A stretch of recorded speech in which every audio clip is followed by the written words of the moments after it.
Ito yung mga alaga kong pusa.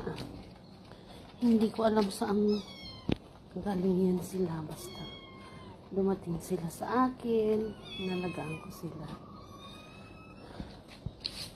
Magre-reels lang po ako. Ito yung aking mga halaman. Magre-reels lang po ako. Wala lang kukontra. Wala lang basagan ng trip. Ito yung aking pangalawang sasakyan ko na ito.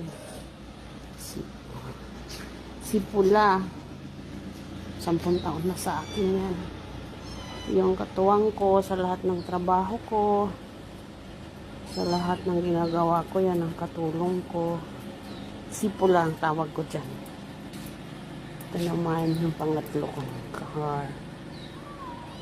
Ay, salamat sa Allah, nagkaroon kami ng ganitong sasakyan.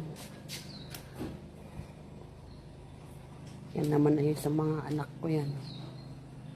Hindi yan sa akin.